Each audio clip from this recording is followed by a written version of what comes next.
శ్రీ గురుభ్యో నమః. 8వ అధ్యాయం 10వ శ్లోకం. ఈ శ్లోకము మరణ సమయమునందు మనిషి తన ప్రాణాన్ని ఏ విధంగా నిలిపి భగవంతునిలో లీనం చేయాలో నేర్పిస్తుంది. ఓం ప్రయాణకాలే మనసాచలేన భక్త్యా యుక్తో యోగబలేన చైవ భ్రువోర్मध्ये ప్రాణమావేశ్య సమ్యక్ సతం పరం పురుషముపైతి దివ్యం. ముందుగా పదపదానికి అర్థం తెలుసుకుందాము. ప్రయాణకాలే అంటే మరణ సమయమునందు, మనస అచలేన చలించని మనస్సుతో, భక్త్యా యుక్తో భక్తితో కూడుకున్నవాడే, యోగ బలేన చ ఏవా యోగశక్తి చేత కూడా, భ్రువోర్మధ్యే కనుబొమ్మల యొక్క మధ్య భాగమునందు, ప్రాణం ఆవేశ్య సమ్యక్ ప్రాణవాయువును చక్కగా నిలిపి,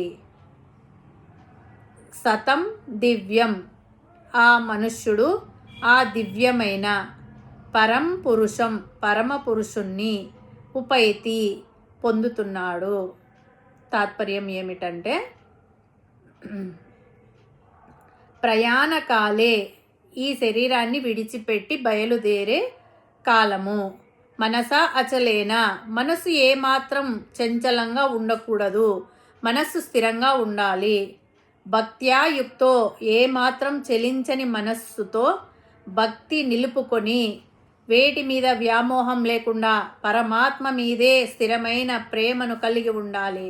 యోగ బలేన చైవ అంతేకాకుండా యోగం యొక్క బలాన్ని కూడా పూర్తిగా సంపాదించుకుని, భ్రువోర్ మధ్యే ప్రాణమావేశ్య సమ్యక్ మనస్సుకు ప్రధాన స్థానమైన హృదయ పుండరీకంలో మనస్సును ఉంచి, అక్కడి నుండి హృదయం ద్వారా బయటకు వచ్చే నాడి సుషుమ్న నాడి ద్వారా ప్రాణాన్ని బయటకు తీసుకువచ్చి, ప్రాణాన్ని కనుబొమ్మల మధ్యలో ఉండే ఆజ్ఞాచక్రంలో నిలిపి,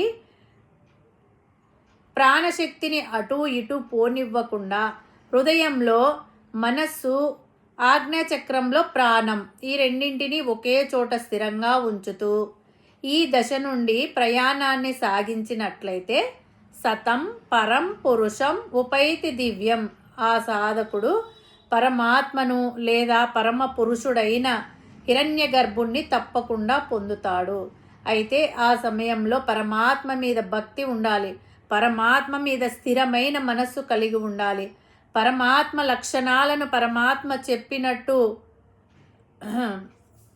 కవిం పురాణమనుశాసితారం మనోరణీయం సమనుస్మరేద్య సర్వస్య దాతారమచింత్య రూపం ఆదిత్యవర్ణం తమసః పరస్తాత్ అని పరమాత్మ చెప్పినట్టు పరమాత్మ స్వరూపాన్ని మనస్సులో పూర్తిగా స్థిరపరచుకొని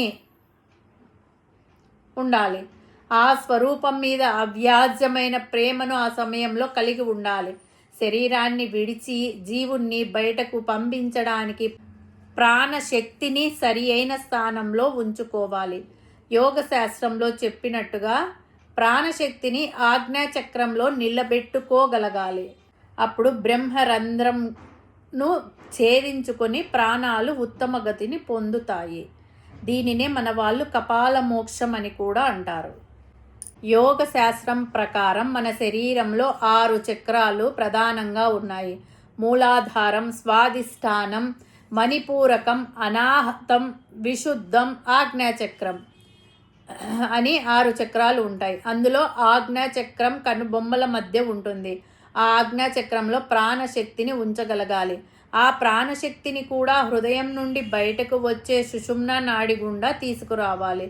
మొత్తం 101 నాడులు హృదయం నుండి బయటకు వస్తూ ఉంటాయి. అందులో 100 నాడులను పూర్తిగా పరిహరించి 101వ నాడి అయిన సుషుమ్న నాడి ద్వారా ప్రాణశక్తిని పైకి తీసుకురాగలగాలి. తీసుకొచ్చి దానికి సరైన స్థానమైన ఆజ్ఞాచక్రంలో ఆ ప్రాణశక్తిని నిలపగలగాలి. ఆ ప్రాణశక్తిని నిలపగలిగినప్పుడు ప్రయాణం సాఫీగా సాగుతుంది. చాలామంది ఈ శ్లోకము కేవలం చనిపోయేటప్పుడు మాత్రమే ఉపయోగపడుతుంది అనుకుంటారు. కానీ చనిపోయే చివరి క్షణంలో మనస్సు స్థిరంగా నిలపాలంటే జీవితాంతం సాధన అవసరం. మరణం పట్ల భయాన్ని పోగొట్టి జీవితాన్ని ప్రశాంతంగా ధైర్యంగా ఎలా ముగించవచ్చో ఈ శ్లోకం నేర్పుతుంది.